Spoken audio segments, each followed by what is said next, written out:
All right, now, Furystoker is the next champion we're talking about in this series. We're talking about a full, in-depth attention to every single champion in the Kantra the Cyclone legendary event. Fusion event. Every single rare, every single epic. Are they worth fusing? Are they automatic fusion material? Or can these champions actually progress your account so that you may not want to fuse them? I can't answer that question for you. I can only give you my recommendation and opinion based on their kits. You can answer that question, however, but let's find out together if Furystoker is in that book or not, is in that category. His A1 attacks one enemy, has a 15% chance of placing an extra hit. Okay, I do not necessarily like this skill. It is not the best skill in the world. However, compare this to, where did he go? Oh, he is gone because I fused him already. Ha! So there's a copy down here. However, where did you go?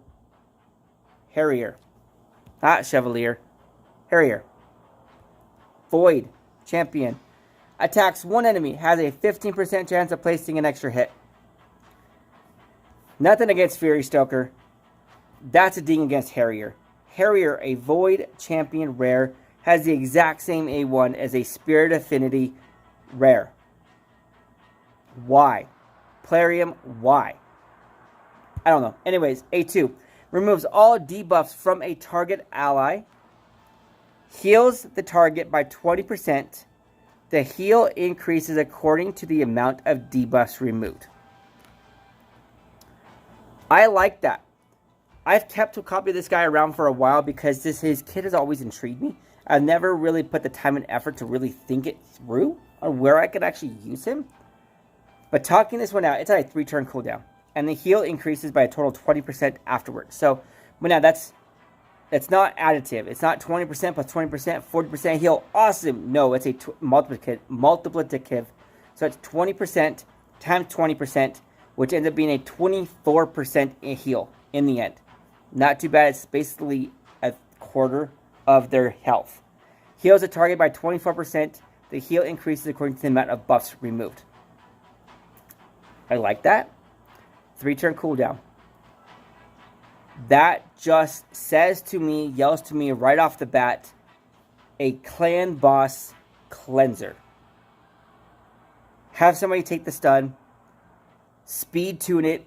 So he is the fastest one or second fastest one on the team. Say maybe you have a Skull Crusher counterattack team.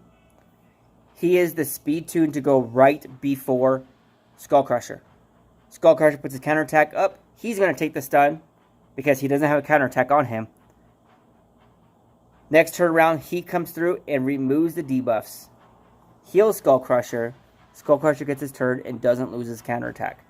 Cooldown. Cycle. I like the idea. What's his passive, however? Heals the ally with the lowest HP by 7.5% each turn. This heal can be critical. Will not heal this champion.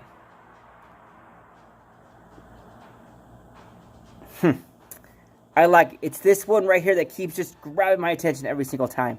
7.5% heal. That's a small continuous heal buff. Automatically, every single turn from a rare champion, regardless of what's going on. His A1 just straight up hit one hit, attacks, has another chance of placing another hit. Put him in a counterattack team. Okay, cool. He's got nothing beneficial, really going for no debuffs. He's a support champion. He's there to heal your team. He's there to remove debuffs, heal that champion, and then have a passive automatic healing mechanic. I think he's got potential in a speed tune in a counter boss team. I really do think he can be beneficial in a counter boss team. Sorry, a clan boss team. He could help out with dungeons as well, I think. Now, I would say he's not going to be your primary go-to for a roster on dungeons.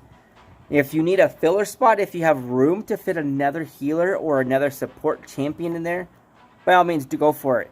His damage only comes from one hit, one skill, attack-based.